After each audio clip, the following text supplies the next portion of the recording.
वर्धमान महान जिन विचरे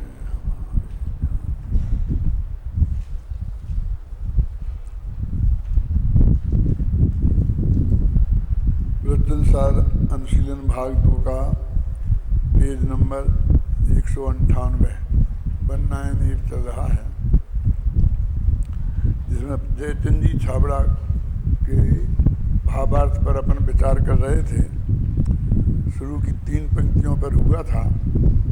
अब इस पेज के नीचे से 2 पंक्तियां वो पढ़ते हैं। प्रकरण ये है कि उन्होंने ये कहा था कि ज्ञानी ज्ञानमय भावों का ही करता है और अज्ञानी अज्ञानमय भावों का करता है। मुद्दा ये है कि ज्ञानमय भाव क्या और अज्ञानमय भाव क्या। यदि ये तो साधारण सा नियम है तो कहेगा इसमें कोई क्या बात है। मैं ये कहूँ कि मेरी संपत्ति मेरी है और आपकी संपत्ति आपकी है, इसमें कैसे विवाद हो सकता है। इस सामान्य नियम में ऐसे ही ये कहना कि ज्ञानी के सब भाव ज्ञान से बने हुए हैं और अज्ञानी के सभी भाव अज्ञानमयी हैं, इसमें किसी को क्या विवाद हो सकता है। सवाल तो ये है कि बात किन किन भावों की है, कि राग द्वेष भावों की बात है। तब राग द्वेष भावों का कर्ता अज्ञानी है और ज्ञानी नहीं है। और सभी लोग जब इसके प्रश्नोत्तर में पढ़ते हैं तो उन्होंने कहा कौन से भाव हैं अज्ञान भाव, कि राग द्वेष भाव, उनको अज्ञानमय भाव कहते हैं। वास्तव में तो अज्ञान शब्द ज्ञान के विरुद्ध है, तो नहीं जानने रूप अज्ञान लो, चाहे गलत जानने रूप अज्ञान लो, उसमें राग द्वेष की बात क्यों आती है। क्या कि राग द्वेष अज्ञान भाव है, फिर तो सारे पदार्थ जो हैं ये भी अज्ञान है, क्योंकि इसमें ज्ञान नहीं है, राग द्वेष में ज्ञान नहीं है। तो लेकिन यहाँ पूरा प्रकरण ये चल रहा है कि ज्ञानी में के जो राग द्वेष रूप का क्रियाएं और राग द्वेष रूप परिणाम देखने में आते हैं, और आगम कह रहा है कि ज्ञानी उनका कर्ता नहीं है और अज्ञानी के जो राग द्वेष देखने में आते हैं उनका अज्ञानी करता है। फिर हम जब कहते हैं कि नहीं भैया उनमें फ़र्क है, तो हम तो एक सही राग द्वेष करते देखते हैं कि जो अनंतानबंदी का राग द्वेष है वो तो बाहर देखने में आता नहीं है, क्योंकि अप्रत्याख्याना वर्ण में ही इतना राग द्वेष है कि बाहर का जितना असंयम होना होता है वो उसके उदय में ही हो जाता है ना। मानो उस असंयम भाव के लिए अनंतानबंदी की जरूरत नहीं है। इतना असंयम भाव 96 हजार शादियाँ कर लेना और 6 खंड की विभूति रख लेना और उसके लिए जी जान लगा देना, भाई पे भी चक्कर चलाने की बात आए तो चला देना, सगे भाई दीक्षा लेके जाते हैं तो चले जाने देना, और भगवान की देवी ध्वनि खिड़ती हो तो खिड़ने देना। लेकिन मैं तो इस कीमत पर भी इसको 6 खंड का मालिक बनूंगा। अब ऐसी कौन सी प्रवृत्ति है अज्ञानी की, घबराना नहीं, कि जिसकी वजह से आप ये कहना चाहते हैं कि अज्ञानी के भी राग द्वेष अज्ञानमय है और ज्ञानी के ज्ञानमय है। ये मुद्दा है, ख्याल में है ना। क्योंकि जो बाह्य में 5 इंद्रिय के विषयों की प्रवृत्ति और हिंसादि पापों में प्रवृत्ति अधिकतम अप्रत्याख्याना वर्ण कर्म के कसाय के उदय में हो जाती है। क्या अनंतानबंदी का तो उसके पीछे जो मान्यता होती है ना छात्र के कपट होने वाली, पर उसका जुड़ान होता है। क्रिया में ऐसा कोई बाहर से फर्क नहीं पड़ता है। नरक में जो भी समझौती होते हैं वे उतनी पूरी ताकत से लड़ते हैं, मरते हैं, गुस्सा करते हैं, खूब वैसा, और वैसे ही दुख भी भोगते हैं। वो तो मान्यता की वजह से उनमें एकत्व बुद्धि नहीं है, वो सुख जो उनके सुख दुख में अंतर है, वो तो बाहर का अंतर का है, बाहर से तो दिखाई देता नहीं वो अंतर के दुख नहीं भोग रहे। गर्मी के सर्दी के ऐसा थोड़ी कि उनको कम गर्मी लगती है कम सर्दी लगती है, वो सारी गर्मी सर्दी भूख के प्यास के उनको थोड़ी भोजन की सुविधा मिल गई हो, ऐसा तो कुछ है नहीं। यानी बाहर का जो भी असंयम भाव है वो तो सब संतुलन प्रत्याख्यानावरण और अप्रत्याख्यानावरण कर्म के उदय से हो जाता है। आप ख्याल में आए ना। अब वो कौन सा है कि जिसका कर्ता अज्ञानी है और ज्ञानी नहीं है, ऐसा जो भेद डाल रहे, क्योंकि ये करते तो दोनों ही दिखते ही हैं। और इनका कर्ता समय सार में भी ज्ञानी को कहा है। क्या कौन से? जो अप्रत्याख्यानावरण संबंधी राग द्वेष मोह हैं, क्योंकि अन्यथा जो भी उनके कारण बंद होता है वो बंद नहीं होता। अब वो जब भी अध्यात्म का प्रकरण होता है तो वो तो कहते हैं हमारी समस्या तो सम्यक दर्शन कैसे प्राप्त हो और मिथ्यात्व कैसे नाश हो, बस इसकी बात है। अभी असंयम वाली बात हम यहाँ करते ही नहीं है, क्योंकि वास्तव में उपदेश तो सिर्फ सम्यक दर्शन का ही दिया जा सकता है, चारित्र का नहीं, क्योंकि वो तो सम्यक दृष्टि हो गया तो उसे सब पता है ना। अब वो प्रेरणात्मक उपदेश दे दें, क्या आपको भी उस बात की उतनी महिमा ख्याल में और हमारे भी ख्याल में है। हम तो क्योंकि तुमसे थोड़े बड़े हैं तो थोड़ी तुम्हें प्रेरणा दे दें, तुम भी समझते हो हम पढ़ाई अच्छी करेंगे, मेहनत करेंगे तो हमारे अच्छे नंबर आएंगे, हमारा भविष्य सुधरेगा। पर हम भी जानते हैं ज्ञान में श्रद्धा में तो दोनों की मान्यता भी एक सी है। अब तो तुम्हारी अंदर की कमजोरी से थोड़ी सी शिथिलता दिखाई दे तो हम एक कह दें, बस ऐसी बात है। क्योंकि पता तो उसे सब है कि असंयम के कारण ही अभी मेरा जो संसार है वो बाकी जो है वो असंयम के कारण है, ये तो उसे पक्का पता है ना। एक होता है तत्वोपदेश और एक होता है मतलब वैराग्य का उपदेश, माने प्रेरणा है। वास्तव में जैन धर्म में वो तो जैन धर्म ही नहीं है, क्योंकि जब जैन धर्म ये कहता है कि भाई इसका कोई असर ही नहीं है, क्या समझ गया ना। तो वो तो तत्व का वस्तु स्वरूप क्या है, तो ये वस्तु स्वरूप का जितना भी तत्वोपदेश है, छड़ाला में लिखा ना, किया मूल तत्व क्या शब्द क्या है बोलना, कियो तत्व उपदेश है लख बुद्ध जन की भाग। मैंने तत्वोपदेश किया है, मैंने कोरा उपदेश नहीं दिया है। और बीच बीच में कोरा उपदेश भी आया है। कैसा आया कोरा उपदेश? यह मानुष पर्याय सुकुल सुनबो जिनवाणी, यही विधि गए न मिले उदधि ज्यों सुमन सुमणि ज्यों उदधि समानी। अब ये उपदेश है क्या कि तुम इसलिए ऐसा करो, है मेरे कहने का मतलब। लेकिन कितनी पंक्तियां होंगी, छड़ाला की सारी पंक्तियों को में से निकालो, ख्याल में है ना, सारी पंक्तियों में से छड़ाला को निकालो तो ये बस गिनी चुनी 2-4 पंक्तियां मिलेंगी और बाकी में सारा तत्व का निरूपण है। तो तत्व के निरूपण को तत्वोपदेश कहते हैं और कोरी प्रेरणा देने को उपदेश कहते हैं, है ना। तो वो कहते हैं तत्व की बात तो दोनों को ख्याल में है सम्यक दृष्टि को, तो उसको वो समझाने की जरूरत ही नहीं है। तो उसको तो कभी गुरु प्रेरणा वाला उपदेश देंगे तो दे देंगे। इसलिए हमारे मुनिराजों का जो व्याख्यान होते हैं वो प्रेरणा वाले ज़्यादा होते हैं, क्योंकि उनके सामने जो जीव बैठे हैं एक तरह से वो सम्यक दृष्टि है कि नहीं वो बात जाने दो। और दूसरी बात ये है कि वो एक दिन यहाँ रहना, एक दिन उस गांव में रहना, एक गांव में ज़्यादा रहने की उनके लिए मर्यादा ही नहीं है।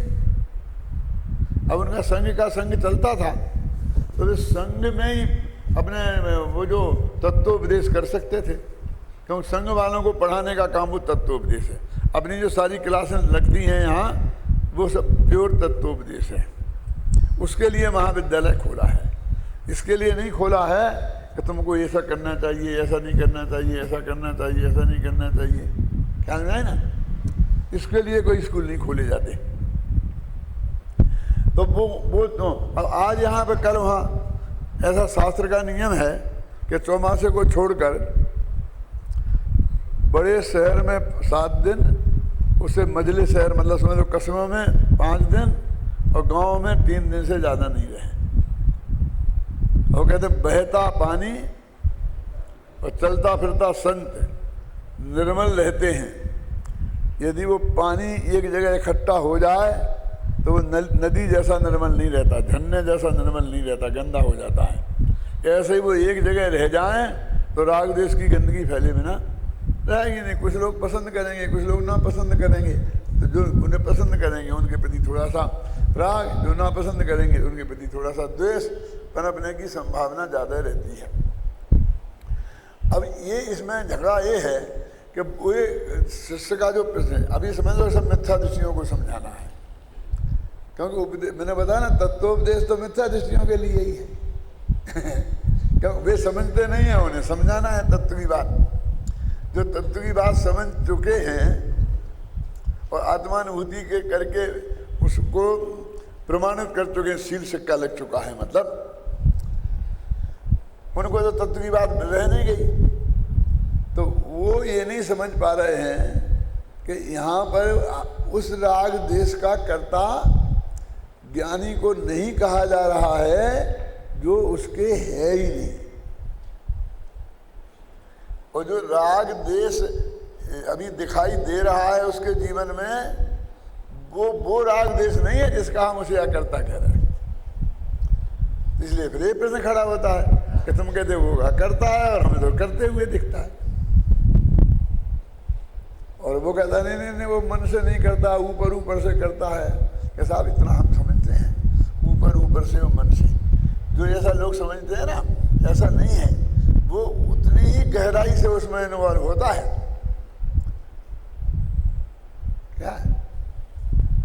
क्या वो एकदम, और वो उस समय भी ये मारते समय सोचता रहता होगा कि नहीं नहीं मार तो मैं सकता ही नहीं हूँ, फिर भी चक्र चला दो।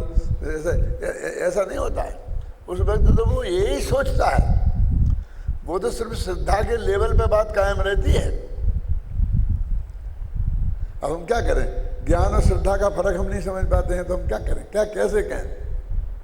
हम क्या समझते हैं जैसे ऊपर का, तो हमें वो छलिया सा लगता है कि फिर ज्ञानी सबसे ज़्यादा छलिया यदि कोई है तो वो ज्ञानी है। क्यों? कि अंदर से समझता कुछ है, बोलता कुछ है, करता कुछ है। तो वही तो परिभाषा है, हैं? क्यों समझे ना? हैं?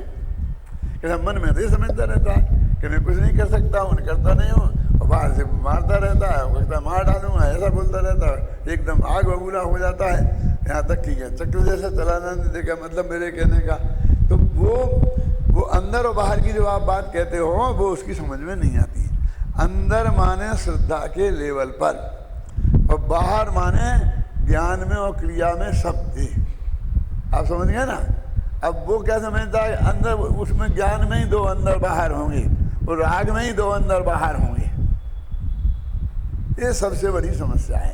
और जो मैंने बोला ना कि वो टॉप से लेके बॉटम तक और बॉटम से लेके टॉप तक है, इसका संघर्ष मैं कम से कम 30 वर्ष से लगातार कर रहा हूँ, गुरुदेव गए जब से।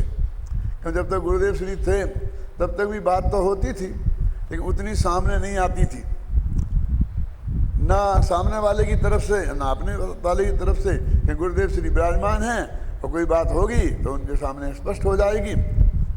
क्या उनके वास्ते जो बातें पहुंचती थी वो वास्तव में इसलिए नहीं पहुंचती थी कि ये कोई गलती हो रही है तो वो सुधर जाए। यदि किसी को गिराना है तो कोई ऐसी बात यदि उसके भाषण में आ गई कि जिससे आप समझते हो कि गुरुदेव की दृष्टि में ये गिर जाएगा, वो विरोधी ग्रुप बस उन्हीं बातों को उनके पास ले जाता था। प्योर गलती सुधारने की भावना से कौन कब क्या बात ले गया मेरे को अब तक कोई ख्याल में नहीं है। और ये बहुत ख्याल में है, कौन सी, जो बता रहा हूँ ना ऐसा। तो इसलिए उसके बाद में फिर सब बातें सामने आने लग गई, जो अंदर का समझ लो ज्ञान था जो कुछ इसका था, वो सब डंके की चोट कहने लग गए, तो वो बात सामने आने लग गई। तो मैंने इसमें बहुत गहराई से अनुभव किया कि मैं कहते भाई वो राग देश समस्या कहाँ है? जिस राग देश का आकर्ता कह रहे हो वो राग देश है ही नहीं, तो गधे के सिंह का आकर्ता कहने में तुमको क्या ऑब्जेक्शन हो सकता है किसी को? क्या वो तो जो है इसका आकर्ता है। अब इसके बीच में ही उदाहरण दे करके भाई ये सिद्ध करने की कोशिश करते, तो वो वहां से सिद्ध कैसे होगा? क्योंकि वो बात ही नहीं है ना। अब एक नहीं साहब जयचंद छाबड़ा ने ये कहा, फलाने ने ये कहा, तो गुरुदेव के कथन, जयचंद छाबड़ा के कथन में ये इसलिए कोट किए हैं कि आपको ये पता लगे कि जो मैं कह रहा हूँ ये सब इनने यही कहा है और उनकी समझ में ये सब बात थी। क्या देखो, इस आत्मा के क्रोधाधिक मोहिनी कर्म की प्रकृति मन राग देश का उदय आने पर अपने उपयोग में उसका राग देश रूप मलिन स्वाद आता है। अज्ञानी सुपर का भेद विज्ञान न होने से यह मानता है कि यह राग देश रूप मलिन उपयोग ही मेरा स्वरूप है, वही मैं हूँ। इस प्रकार राग देश में अहम बुद्धि करता है। अज्ञानी अपने को रागी देशी करता है, इसलिए वह कर्मों को करता है। इस प्रकार अज्ञानमय भाव से कर्म बंद होता है। देखो अब भाषा देखो, अब मेरी दृष्टि में तो ये भाषा भी उतनी ही कठिन है कि जितना कठिन वो मूल प्रतिपादन था। यदि वो हमारे ख्याल में हो तो एकदम आपको लगेगा कि एकदम बात ठीक कही, और वो ख्याल में नहीं है तो वो अर्थ निकालना हर एक के बस की बात नहीं है। अब देखो क्या, आत्मा के क्रोधादि मोहिनी कर्म की प्रकृति। अब क्रोधादि मोहिनी कर्म की प्रकृति ये किया, फिर उन्होंने राग देश, ये राग देश तो कोष्टक में डाला है संपादकों ने, ख्याल में है ना। यानी कोई इनको फिर वही जड़ प्रकृति नहीं ले ले इसके लिए, क्या समझे ना? माने वो भाव प्रकृति जो राग देश हो रहे हैं उनकी बात लेना, उनका उदय। आप कहें उनका कहाँ उदय होता है? अपन तुम्हें उदय तो द्रव्य कर्म का होता है, उसमें भाव कर्म होता है। अरे भावोदय को भी उदय बोलते हैं। वो भाव हुआ तो उसको भी बोलते हैं कि इसका उदय हुआ राग का, समझे ना? क्रोध का उदय माने क्रोध कर्म ही का उदय, उदय अनुदय ये तो सब कर्म के द्रव्य कर्म की बातें हैं। ये भाव कर्म में काय को घुसे डरे, उसको भी उदय बोलते हैं। आने पर अपने उपयोग में राग देश रूप मलिन स्वाद आता है, माने राग देश का ज्ञान होता है कि मेले ऐसा ज्ञान होता है, समझे ना? अज्ञानी सुपर का भेद ज्ञान न होने से यह मानता है कि यह राग देश रूप मलिन उपयोग ही मेरा स्वरूप है। यानी ये राग देश रूप मलिन उपयोग मेरा स्वरूप है। और अज्ञानी क्या जानते हैं, इसमें अभी आगे आएगा, मैं अभी बता देता हूँ कि ये इसको जानने वाली जो ज्ञान परिणमन हुआ है वो मेरा स्वरूप है। और ये राग देश तो मेरे ज्ञान के गेय हैं, जैसे ये गेय थे, ये गेय थे, ये गेय थे पर द्रव्य, ऐसे ही ये गेय हैं। क्या वो उन दोनों में जो भेद है ना, कौन? एक ज्ञान रूप परिणमन और उसके गेय रूप राग। राग को ज्ञान ने जाना तो हम राग और ज्ञान को एक मान लेते हैं, उसमें तो परिणमन तो राग ही रूप हुआ है, तो ज्ञान ने तो अरे जानना भी तो परिणमन है ना। ज्ञानी ऐसा कहता है, ज्ञानी किसके बारे में कहता है? जो राग उसे है, क्योंकि वो तो है ही नहीं अज्ञान जन्य राग, कि भाई ये राग जुदा है और मैं जुदा हूं, और मैं इसकी ज्ञान क्रिया का ही करता हूं, राग क्रिया का करता नहीं हूं, इसकी भी। और फिर एक न ऐसा लगता है वहां जिससे वो ये ज्ञानी भी मानता है कि मैं राग देश रूप परिणमन हुआ है मेरे चार त्रिगुण में, वो भी मेरा है, ऐसा मानता है एक नए से, ख्याल में आई ना। और ज्ञानी ऐसा भेद विज्ञान नहीं कर, अज्ञानी नहीं कर पाता है, जो उसको ही मुख्य मान लेता है मेरा से। तो इस प्रकार राग देश में अहम बुद्धि करता हुआ अज्ञानी अपने को रागी द्वेषी करता है। अब राग में अहम बुद्धि की तो उसने कर्म का कर्ता नहीं हो गया, वो राग अपने को रागी द्वेषी करता है, अपने को रागी द्वेषी करता है माने मानता है, इसलिए वह कर्मों को करता। कर्म माने वही रागादि भाव रूप कर्म, भाव कर्मों को। इस प्रकार अज्ञानमय भाव से कर्म बंद होता है, ये बात बता रहे। अब अज्ञानी की बात है ना, इसलिए वो अनंतानुबंधी संबंधी राग देश उसके होगा। अब ज्ञानी के भेद ज्ञान होने पर वह ऐसा जानता है कि ज्ञान भाव शुद्ध उपयोग है। शुद्ध उपयोग माने ये शुभ उपयोग अशुभ उपयोग, शुद्ध उपयोग नहीं, वो वाला उपयोग नहीं है क्या, माने बस प्योर, वो प्योर उपयोग है। जिसको उसने जाना वो उसका मिक्सचर उसमें नहीं है क्या। अब ये बहुत तकलीफ की काम है।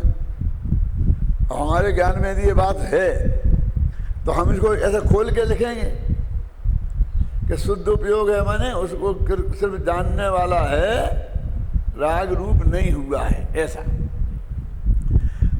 वही मेरा स्वरूप है, वही मैं हूं। मैं तो राग देश कर्मों का, राग देश एक कर्मों का रस है, मेरा रस नहीं है, वह मेरा स्वरूप नहीं है।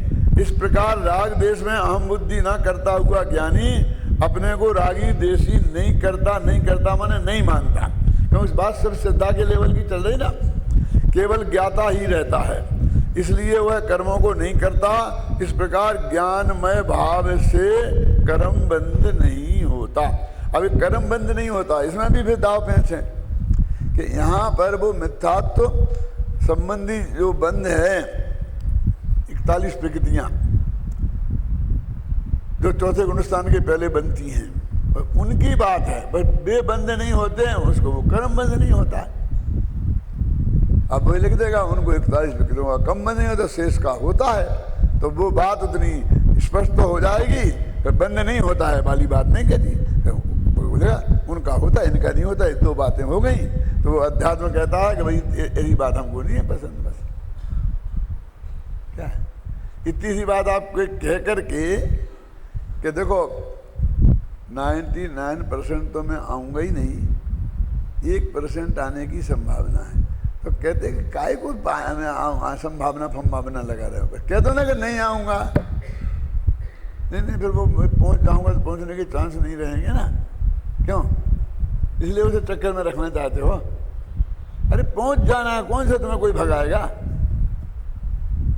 तुम्हारा 1% चांस में पहुँच जाओगे तो पहुँच जाना, लेकिन अभी तो साफ कह दो कि नहीं आऊँगा, नहीं से वो नाम नहीं छपेगा।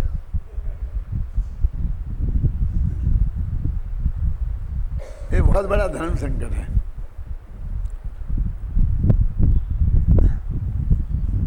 अपने यहाँ पंच कल्याणक हो रहा था, 51वें की बात है ना, तो एक ऐसी बात आई कि कुछ आदमी हमसे कहें कि भाई फला आदमी के लिए निमंत्रण देने के लिए डेपुटेशन लेके चलो। तो मैंने कहा 2 दिन बाद पंच कल्याणक शुरू है, हम कैसे जा सकते हैं, और हमने कई तरह फ़ोन से बात की है, पत्र दिए हैं, ख्याल में है ना। अब उन्होंने मना कर दिया क्लियर, अब फिर हमें पंचकर्मा का काम छोड़ के चले जाएं, ये संभव नहीं है। नहीं आप नहीं जाओ, परमात्मा को भेज दो, ये कर दो। मैंने कहा यहाँ उसे इसलिए बुलाया है कि हमें काम है, हम थोड़ी दौड़ सकते हैं, दौड़ाएंगे तो इन बच्चों को ही, हम उन्हें नहीं, आप चले जाओ, आप चले जाओ, तो पत्रिका में नाम दे दो, फिर हम चले जाएंगे। पत्रिका में नाम कैसे दे दो, उनने हमें लिखा है कि जैन पद प्रदर्शक में ये निकाल दो कि जहाँ तक मेरी लिखित स्वीकृति मेरे हाथ की ना हो तब तक नाम नहीं छापना, और हमने वो निकाल दिया। अब नाम कैसे छाप दें, तो फिर नाम नहीं छापोगे तो फिर हमारे जाने का फायदा क्या। फिर वे कैसे आएंगे? अरे क्यों? अभी तक उन्होंने ना की है, जब तक पत्रिका छपी तब तक नाम नहीं छप रहा। आप समझे ना? अब वे आएंगे तो उन्हें कौन नहीं रोकता है? उनको उसी सम्मान के साथ, उसी बिल्कुल गौरव के साथ बुलाया जाएगा, रखा जाएगा, वही उनको सब किया जाएगा, कोई फर्क नहीं पड़ेगा। लेकिन नाम नहीं छाप सकता। नाम हाँ कराओ, अभी हाँ छाप देता हूं।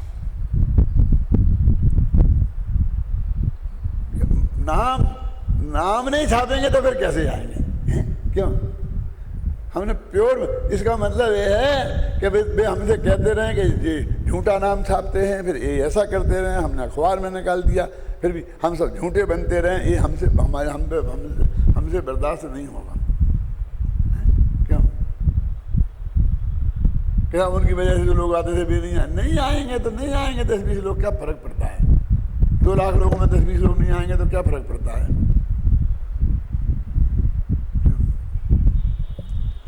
आप कहते महीना भर पहले हम चलते, डिप्रेशन लेके जाते, जो भी कहते आप सब करते। अब आज इस पोजीशन में नहीं है, तो ऐसे ही वो क्लियर कहते हैं कि हम नहीं होगा बंद। क्या फिर वो होगा ना? चौथे से ऊपर बहुत बंद होता है, और कहने अब होगा तो हो जाएगा ना, काय को माथा मारते हो? हम कब मना करते हैं कि नहीं होगा, हो जाएगा। लेकिन वो मिथ्यात्व संबंधी बंद नहीं होगा, जो असली अनंत संसार का कारण है वो बंद नहीं होगा। वो तो जरी जेबरी के समान है, ख्याल में है ना? उसकी कोई कीमत नहीं है। जैसे घातिया कर्मों के उदय के बिना अघातिया बिल्कुल अकार्यकारी है। मैंने कल बोला था ना, असाता वेदनी के उदय पर होने से 13वें गुणस्थान में श्वेतांबर लोग उनको भोजन करना मानते हैं, और हमारे आचार्य कहते हैं कि वो तो जरी जेबरी के समान है।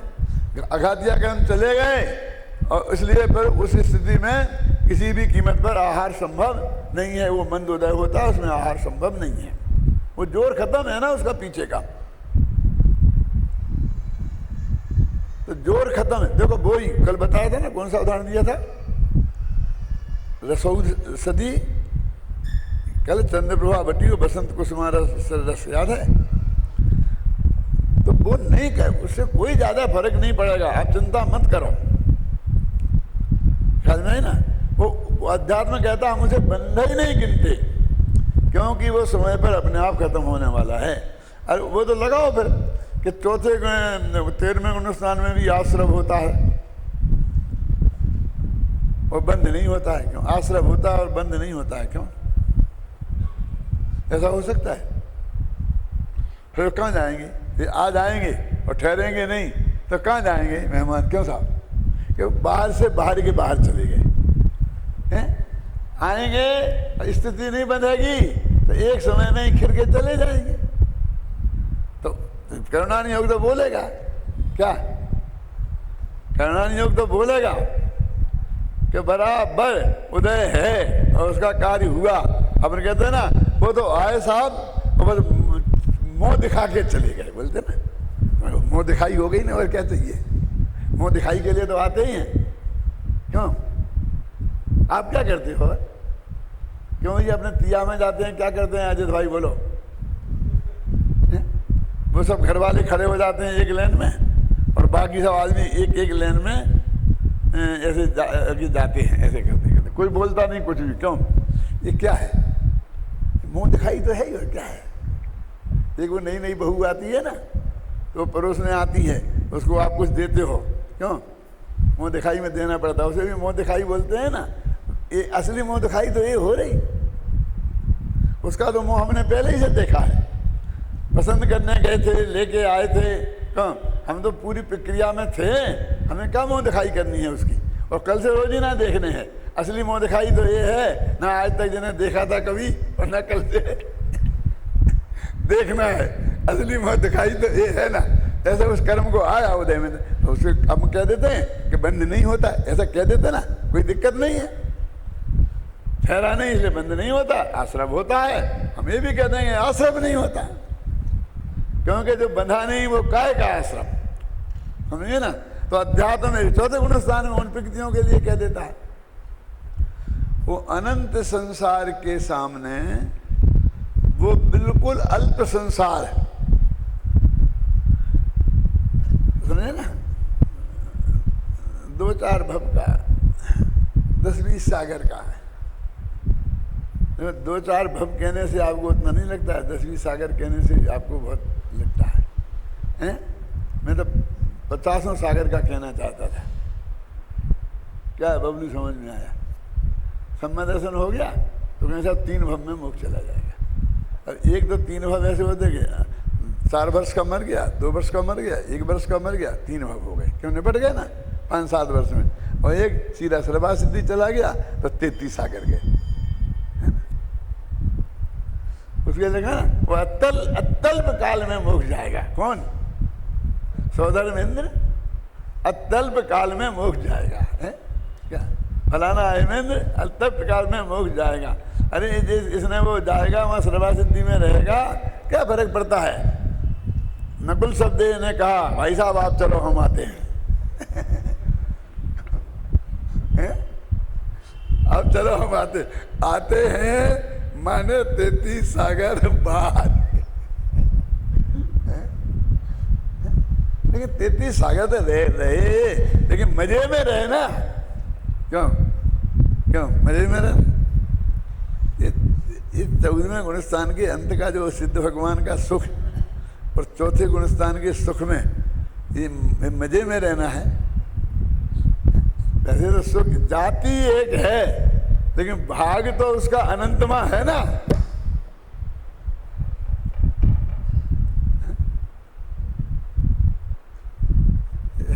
ऐसा है तो उसे अत्यल्प काल बोलते क्या नहीं बोलते हैं? उस अनंत काल की दृष्टि से अत्यल्प काल है ही, उसमें क्या शक है?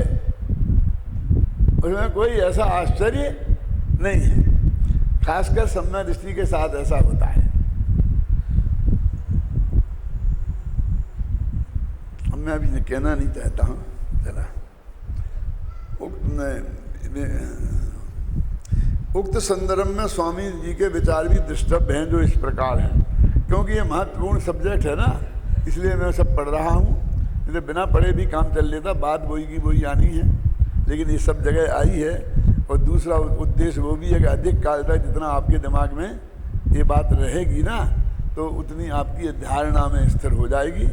और अब तो विद्यार्थियों की धारणा में बहुत ज़रूरी है, क्योंकि आपके कुछ उल्टा सीधा हुआ तो ज़्यादा फर्क नहीं पड़ेगा। जो कुछ होगा वो आपका ही होगा।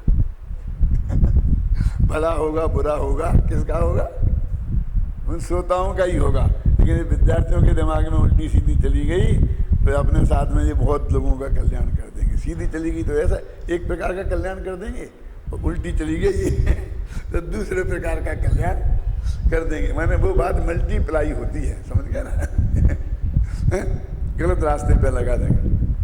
ज्ञानी का ज्ञानमय परिणाम है। इसका अर्थ भी यही है कि ज्ञानी वीतरागतामय परिणाम है। उसकी दृष्टि वीतरागी हुई है, ज्ञान वीतरागी हुआ है और आचरण भी वीतरागी हुआ है।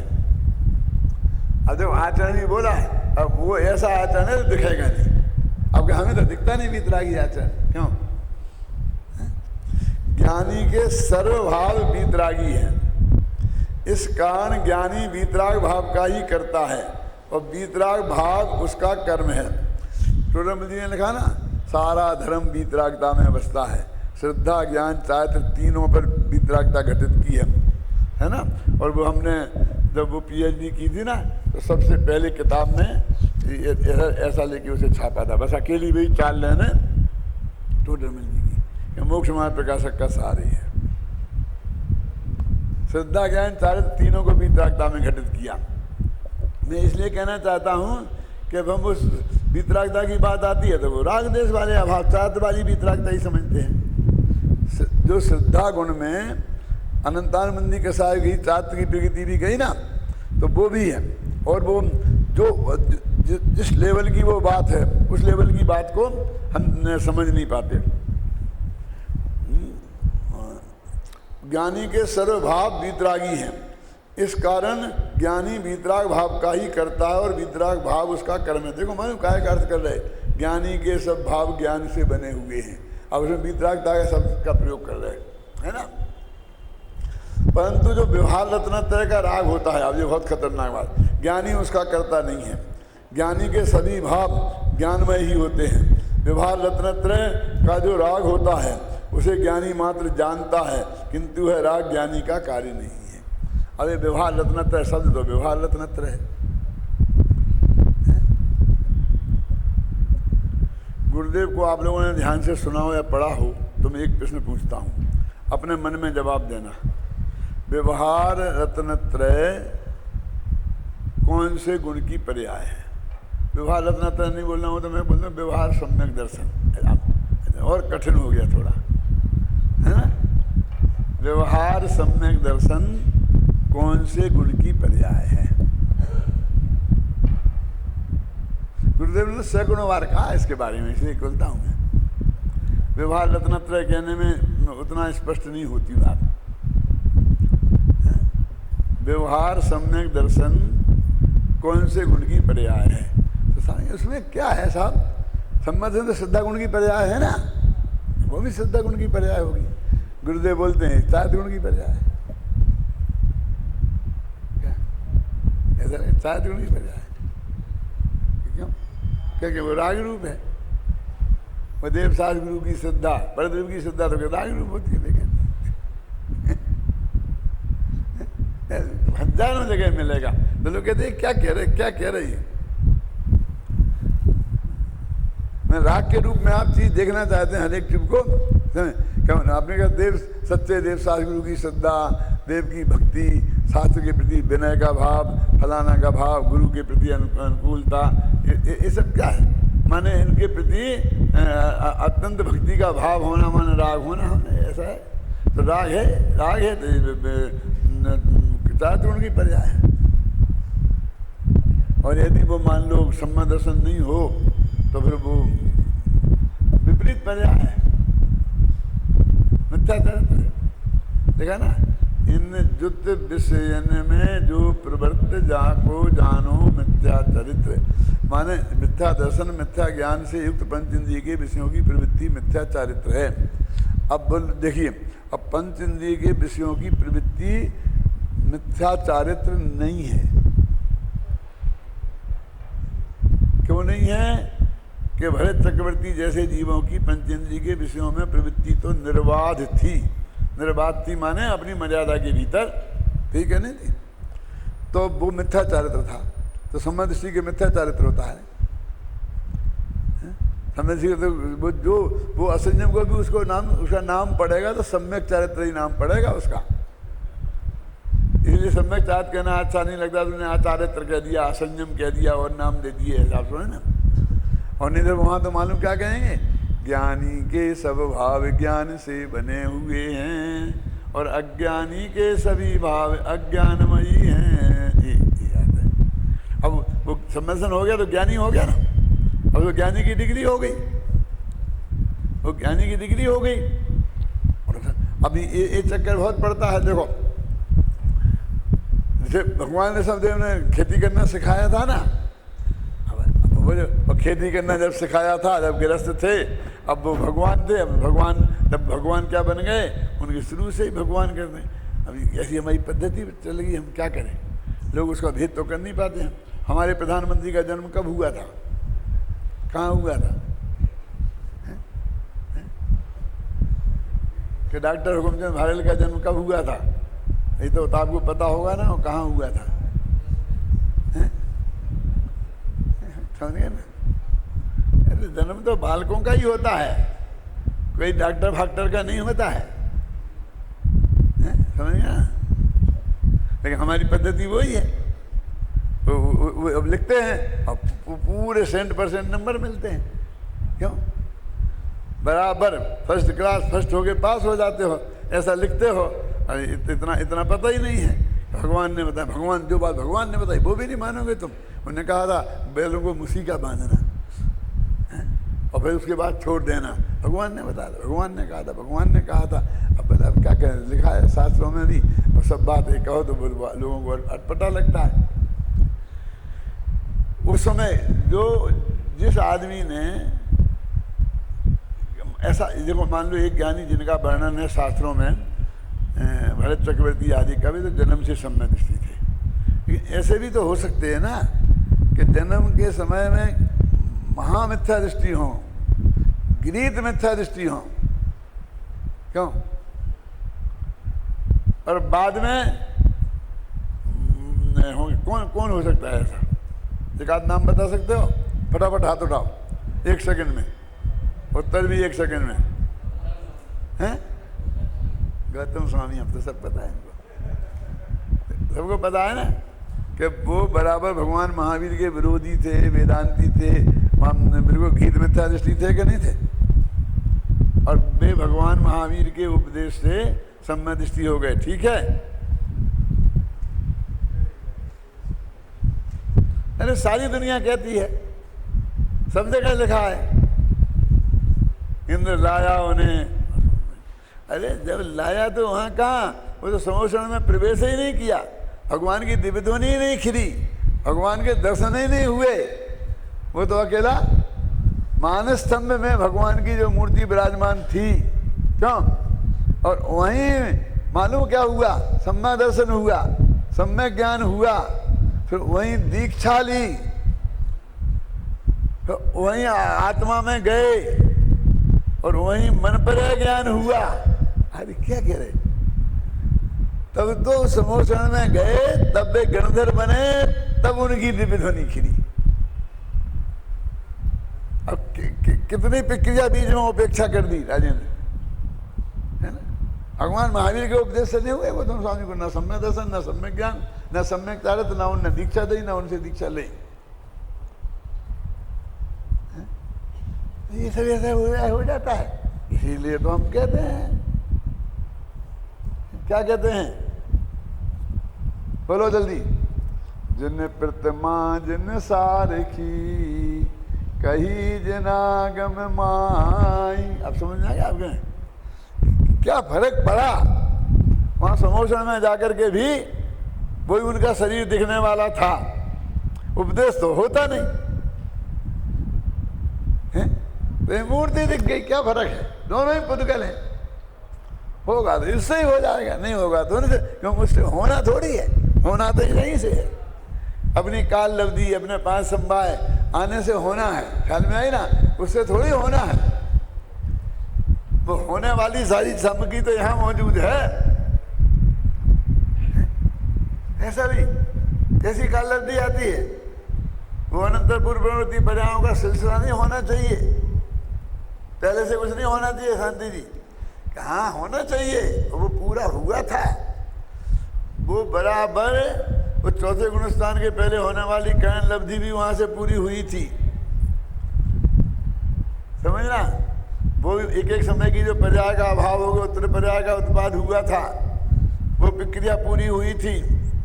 फिर दीक्षा लेने की प्रक्रिया पूरी हुई थी, फिर बस उतारने की प्रक्रिया पूरी हुई थी, फिर अपने अंदर जाकर के दूसरी करण लब्धि चारित्र वाली, क्यों, वो भी हुई थी। जो भी गुणस्थान तक पहुंचते हैं ना, वहां पर पहुंचे, मन पर ज्ञान हुआ। मेरे कहने का मतलब कदाचित तो चाहे तो उपसम श्रेणी भी चढ़ गए हों, अब हम उसके बारे में पक्का नहीं कह सकते अभी। मेरे कहने का मतलब वो जो अति आवश्यक प्रक्रिया है वो सब पूरी हुई थी, और बाकी की जो नहीं हुई वो उतनी आवश्यक नहीं है। वो होए तो बढ़िया, वो नहीं होए तो भी उसके बिना काम होता है, इसके बिना काम नहीं होता है, पर इससे भी काम है नहीं होता है। सब अंदर हो गया था। अब फिर इसलिए कितना बढ़िया उदाहरण है कि ये सब समझ में आ गया, बस अकेला मोक्ष ही बाकी है, केवल ज्ञान बाकी है। और फिर भी वो 30 वर्ष तक रोजाना 7 घंटा और 12 मिनट तक भगवान की दिव्य ध्वनि सुनते रहे, कुछ नहीं समझना था, सुनते रहे। हमें तो जरा भ्रम हो जाए कि मैं सब समझता हूं, क्यों है? जो भी ये कहता है कि मैं सब समझता हूं राजेंद्र जी, वो गारंटी से सब नहीं समझता, क्योंकि सब तो केवल ज्ञान होने पर समझते हैं, है? वो तो अभी अपने को केवल ही घोषित कर रहा है क्या? मैं कह रहा हूं कि जितना अधिकतम सूक्ष्म ज्ञान में समझा जा सकता है वे गौतम समझ चुके थे, क्योंकि गणधर द्वादशांग के पाठी होते हैं, और द्वादशांग के पाठी होने के लिए द्वादशांग पढ़ने नहीं पड़ते हैं। तो पाठी क्यों कहते हैं? अब हम क्या कहते, क्यों कहते हैं, क्या समझ में आया? बिना पढ़े को पाठी कहते हैं समझे? द्वादशांग का ज्ञान पढ़ पढ़ के नहीं हुआ था उनने, और फिर भी पाठी बोलते हैं ना, द्वादशांग के पाठी है?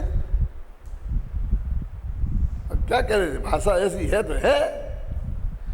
लेकिन जो लोग थोड़ा ही ये भ्रम हो जाता है, फिर वे सुनने की आवश्यकता नहीं रहती उन्हें, फिर पढ़ने की आवश्यकता नहीं रहती है उन्हें, फिर करुणान योग पढ़ने की आवश्यकता नहीं रहती है, चरणान योग पढ़ने की आवश्यकता है, प्रथमान योग नहीं रहती है, पता नहीं कितने कितनी बीमारियां खड़ी हो जाती हैं।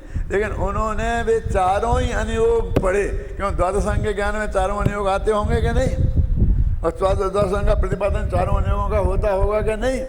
वो पढ़े और समझ लो पढ़ाए, लिखे, गणधर ने गूंथे द्वादशांग।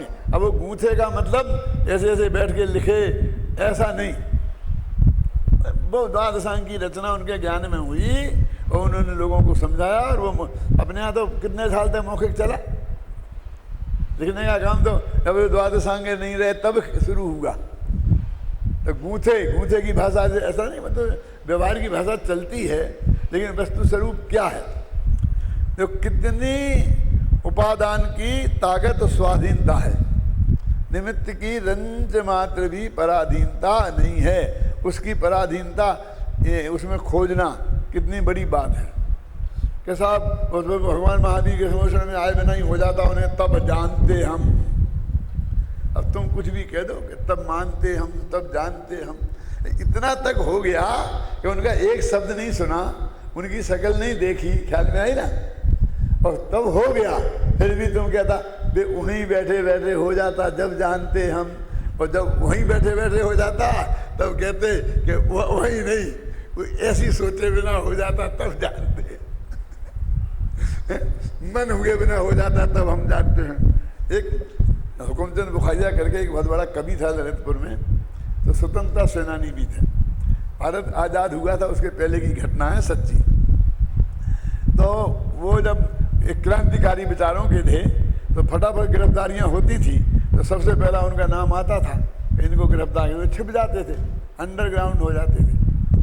अब अंडरग्राउंड हो गए और कोई दूसरे ऐसे भी होते थे कि जिन्हें कोई नहीं पूछे गिरफ्तार करने को, वे भी कार्यकर्ता थे लेकिन डेंजरस नहीं थे, इतने प्रभावक नहीं थे, तो उनको कोई जेलों में इतनी जगह खाली थोड़ी पड़ी कि चाहे जिसको भर दें। तो वो उनका कोई मित्र ने उनसे कहा चलो जरा अपन चाय पी के आते हैं। अरे भाई मेरे नाम पर वारंट निकला हुआ है, मैं जाऊंगा तो वहाँ पकड़ा जाऊंगा, नहीं मेरी जिम्मेदारी। आप क्या बात करते हो, मैं तुमसे कह रहा हूँ मेरी जिम्मेदारी।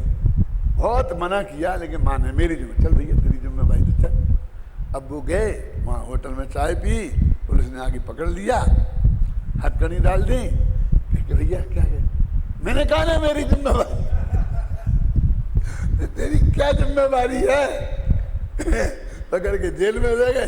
फिर मुझसे कहा कि मेरी जिम्मेदारी, जब छूट के आ गए तब कहा कि तेरे को मना किया था, देख मैं तब भाग के आया कि मैंने कहा था कि मेरी जिम्मेदारी, मैं जिम्मेदारी से कम मुकरा। तो ऐसे जिम्मेदार लोगों का हम क्या करें। तो वे बहुत रस ले लेके सुनाते थे अपने इस किस्से को, बहुत रस ले लेके सुनाते थे कि मेरी जिम्मेदारी, तू तो कहता ही रहेगा इसके बिना हो जाता, इसके बिना हो जाता। अरे इतना हो गया, अभी भी तेरे को निमित्त की निरर्थकता ख्याल में नहीं आती है और उसकी पराधीनता की बुद्धि तेरे दिमाग में बस रही है, हैं, क्योंकि उसकी पराधीनता छुड़ाने के लिए तो ये उदाहरण है। हमारा उससे कोई बैर विरोध थोड़ी है। निमित्त से बैर विरोध होने का अर्थ है अनंत भगवान से बैर विरोध होना, पंच परमेष्ठी से बैर विरोध होना, उनकी दिव्य धुनी से देवसाज गुरु से बैर विरोध होना। तो देवसाज गुरु से हमारा बैर विरोध थोड़ी है, लेकिन हम वो पक्का अर्थ भी तो समझेंगे ना। आपको ये तो समझना पड़ेगा ना कि आप यदि गोल्ड मेडलिस्ट नहीं हो पाए हैं तो उसमें प्योर आपकी गलती नहीं है, प्योर आपकी गलती है, और जो हुए हैं तो आपका ही श्रम है, इसमें अध्यापक का कुछ नहीं है। क्योंकि अध्यापक ने तो उनको भी पढ़ाया था तुम्हारे साथ ही, जो फर्स्ट डिवीजन पास हुए हैं, सेकंड पास हुए हैं, थर्ड पास हुए हैं, री आई है, और हैं 2 साल में पक्का करेंगे। उन्हें भी पढ़ाया था एक ही क्लास में एक ही साथ। तो उनको कहना तो ऐसा ही है, बस इतना औपचारिक है। और यदि निमित्तता कहना है तो फेल वाला भी कहेगा उनने पढ़ाया था ना, थर्ड डिवीजन वाला कहेगा उनने पढ़ाया था। हम तो ऐसा कहते हैं, सब कहते हैं ना हम उनके विद्यार्थी हैं। क्यों? अभी एक विद्यार्थी मिला था मुझे आपके महाराष्ट्र में, उधर आया कि मेरे नहीं कौन से बैच के निकले थे, नहीं साहब वो बैच में हम नहीं आ पाए, 1.5-2 साल रहे थे आपके, तो फिर अच्छा तो तुम पूरा नहीं किए थे, क्यों आ गए थे? हमें क्या बताएं साहब वो क्यों आ गए थे? वो फेल हो गए थे ना, तो 2 साल फेल हो गए थे, तो आपके यहाँ रखते नहीं ना, तो हमको निकाल दिया था। वो भी कह रहा हम आपके विद्यार्थी हैं, हम क्या करें, सबके सामने कह रहा। और हमने कहा अच्छा बहुत अच्छा, हमें पता नहीं था तुम। अब वो कह रहा चला रहा, अपने गुरुकुल में बैठा है, पढ़ा रहा है, अच्छा उसकी बढ़िया चल रही है, और हमारा विद्यार्थी है, उसके नाम पर बोलता है। तो कह रहे वो कैसा हमारा विद्यार्थी है, जब उसने हमें वेद विज्ञान करके बताया तब हमें पता चला। क्यों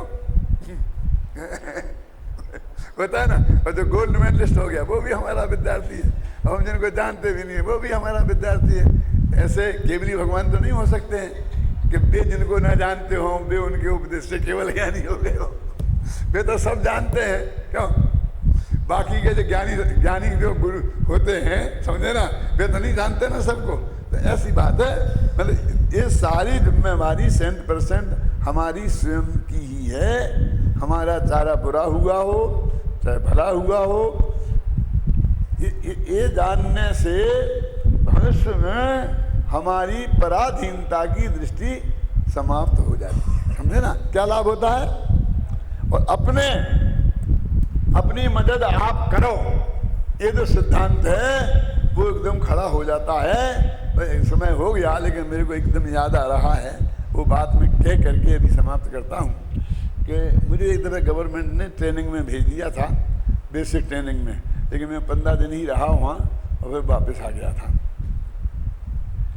फिर वहाँ जब हम गए थे तो छात्रावास में रहते थे, तो एक सोनी था, माने सुनार नाम का सोनी, ये अपने जो खंडेल वालों में सोनी होते हैं वो नहीं, वो सुनार वाला सोनी एक अध्यापक ही था।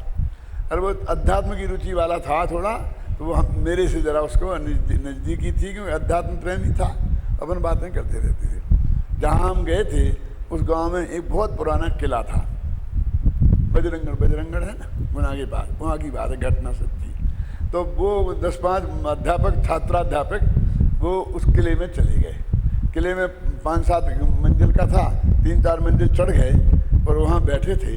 वहाँ ऊपर मधुमक्खी लग का छत्ता था।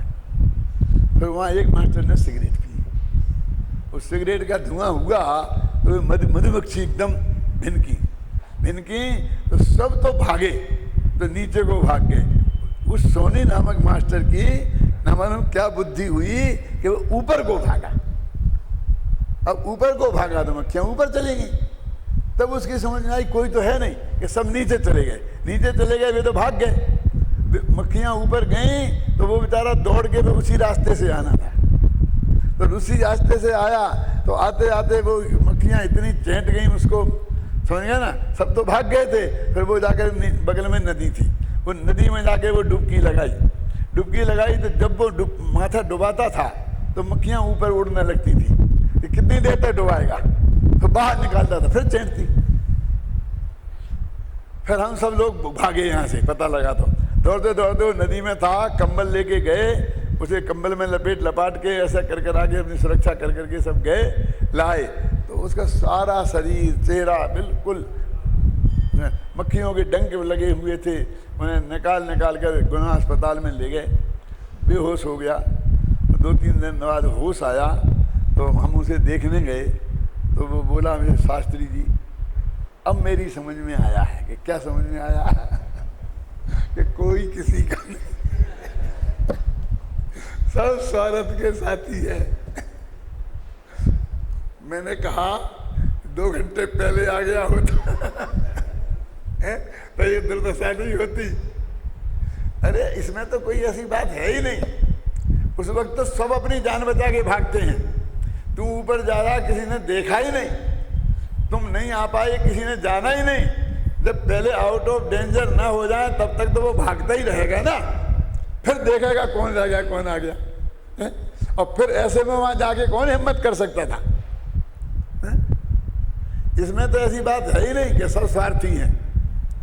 ऐसे हजारों उदाहरण हमारी जिंदगी में आए होंगे। क्यों? जब हमें ये ज्ञान हो सकता था कि कोई किसी का साथी नहीं है, अपनी मदद आप करो, ये हो सकता है। दूसरा और कोई सिद्धांत नहीं है। तो इसी सिद्धांत के आधार पर यही निमित्त उपादान का सिद्धांत है। सब लोग गहराई से समझें और अपनी जिम्मेवारी स्वयं उठाएं। इस मंगल भावना से अपनी बात